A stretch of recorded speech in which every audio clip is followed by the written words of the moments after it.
y'all, Kristen here for another What's Up Wednesday, and I'm excited about this topic because it's around something that hopefully most of us have dabbled in, and I'm hoping after today you'll really want to dive in head first and see the benefits of what Gemini can do for you in your classroom. So let's just get right into it. I want to show you how Gemini can help you personalize and differentiate instruction. Now, why would you want to do this? Because so many of us already feel like we're experts. We always are open to ideas, but we typically bear that load. We want to come up with ideas. Let me tell you why you should lean on it. Gemini can give us ideas for specific students. It can help make content definitely be on level for different students. You know that not all students are on the same level, and we spend a lot of time as teachers trying to get things leveled, whether it be high, medium, high, low. Just, you know that we have to really, we're catering to our students. We want to meet them where they are. So Gemini can help with that. It also can give us the resources, and just simply, why not? It's so easy to use. It can be your assistant. Let it help you do your job. So before we get into it, I'm going to briefly just show this to you. If you have not seen this yet, this is something that I, along with some of my colleagues here at Trafera, developed. And we call this our impact model. I want you to just keep this in the back of your mind as you use Gemini. You can always reach out to one of us at Trafera to get on your own copy of this.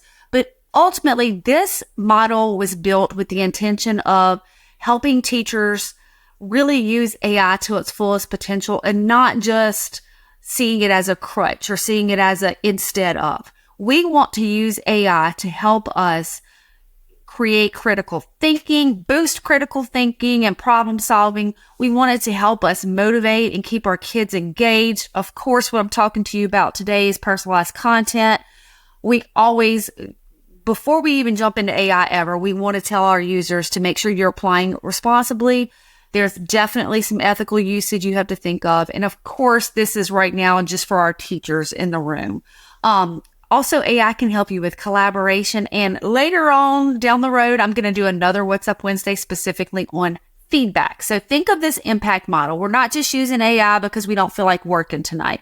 We are using it to come up with ideas and help us be creative and think outside of our normal wheelhouse of what we use on a daily basis. All right, so here, the first couple slides are going to be some specific examples of what AI did for me whenever I came to it with a question. So here is my prompt. I went to gemini.google.com and I put in, I have a student who struggles with reading comprehension. I want Gemini to help me create personalized learning materials for the student. That's not what I put in. That's just where I am as a teacher. Over here, you can see that my detailed prompt was, I dropped the text because it was just a website. So I dropped the PDF of the text and then I put the prompt, create some supplemental materials for them to have some help understanding the text. So this is what I typed in Gemini. This is what it came out with. Okay. I like it. It gave me some vocabulary. It gave me some comprehension. But my problem was that I had some students who were struggling with reading comprehension. Like they just didn't get the text. It was Harrison Bergeron. They needed some more help. So this output didn't necessarily answer it. It gave me questions, but that's not what I wanted. So just know when you put something into Gemini, it is a conversation. So I went back to Gemini as my little friend, my little AI assistant, and I said, I don't really want activities. I just want to provide materials to help them understand what they read. So then the results that Gemini gave me, my little friend, it gave me a simplified summary. It explained some themes. It also gave me some summaries. So this is more along the lines of what I wanted to be able to help those students struggling. So notice I put in a prompt. I put in a little bit of context of what we were reading, didn't love it, and I revised it. Always consider that. Okay, here's another one.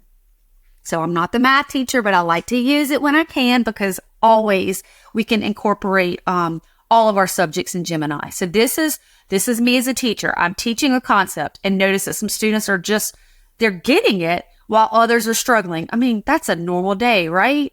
But I want Gemini to help me support the differentiation that I need for those groups. So like some groups are getting it, some are not. I need to come to them, meet them where they are, but there's one of me and I don't have the time to really pull the resources. So I put in my prompt, put in the concept, and I said, some are getting it quickly while others are struggling. Give me some ideas to help struggling students understand better. So he gave me some real world examples. It gave me some hands-on activity and differentiated instruction, as well as ways to be able to address some misconceptions. So that's a good starting point for me to be able to start like, okay, I got to really reach all students. Same thing. Here's my original prompt. And then I decided I wanted a little bit more. So this was fabulous, but I wanted a little bit more, just like my reading example. And so I said, okay, I want some examples, simple examples of solving for y equals mx plus b. It gave me some. And then I said, what about some activities? And y'all, these activities, it went on and on. I just grabbed a little snippet of it and it gave me some really solid examples. Now, again, I'm not a math teacher. I feel like some of these you've used, some of them might be new, but either way, this is still more than me alone in my little silo in my math world could have thought of. I just had a little assistant moment, a little break to be able to have Gemini help me meet the needs of the students who were both getting it and needed a little more help. Okay. So those are a couple of examples that I just had screenshots of. What I want to do is I want to go into Gemini with you and show you a couple, what this looks like in live form. So I'm just going to grab this one. Whoops, I did that way wrong. I'm going to get out of my slideshow. Here's my prompt. Create an activity for 6th grade students to practice their skills with identifying figurative language and text. They are very interested in SpongeBob SquarePants. Create a high-level text about SpongeBob and a low-level that they can use for this activity. So this is what I had in mind when I came up with this prompt. I wanted figurative language. I want it to be 6th grade. I know that they get a kick out of SpongeBob SquarePants. So that's me trying to just personalize it as far as their interest goes.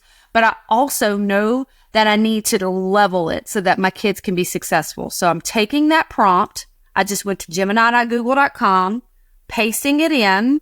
Did I grab it? Control C, Control V. And this is fresh. It's going to be new every time I do it because it's generative. And here's some activities. It says, here's my objective, which is what I really wanted. It gives me procedure, and then it gives me a high-level text and a low-level text. Now, I don't think this is great. So let me give it another little prompt to boost it. So take the high-level text and make it longer. Let's just see what comes with that.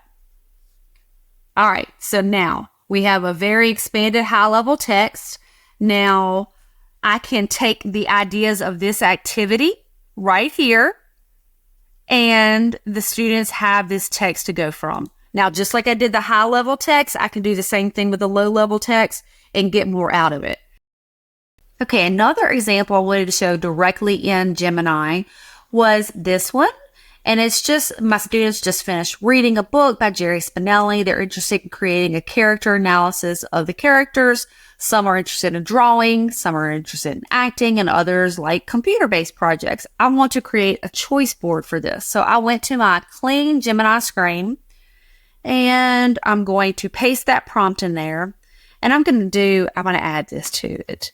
Make it in a table format. That way it just looks pretty when it comes out. All right, so look how clean this is. So it has what are their choices, tasks, and it even gave some examples. You can export it to sheets or add more prompts or expand on things if you want. Okay, I want to do one more that specifically talks about a student that would likely have an IEP. So a 4th grade student with ADHD, dyslexia, and has some restrictions on the use of his Chromebook for long periods of time. What kind of activity would be engaging for him to participate if we're studying multiplying 2-digit numbers? So this is a normal student in the classroom. They just have some special needs that I need to be cognizant of, and I'm just out of ideas. So look at this. This is two-digit multiplication, and it gave me some hands-on learning, some game-based learning, some real-world kinesthetic, short focus. Now, some of these are great, some of them are not, but I could take one of these ideas and run with it. One more thing I won't show you just because of time's sake, but look at this last one that I did not go into. 10 question quiz. I said what kind of questions I wanted, but I did in the prompt I include hints for each question. So that might be a way that you can meet the needs of students who might be struggling and make them feel a little bit more independent. So this was all of just a quick cap of some ideas for personalizing, differentiating instruction with Gemini. And I really encourage you to, maybe as soon as you click end on this, or as soon as you stop hearing my voice, go over to gemini.google.com and put in some ideas and see what it can give you. Bye, y'all. Have a good day.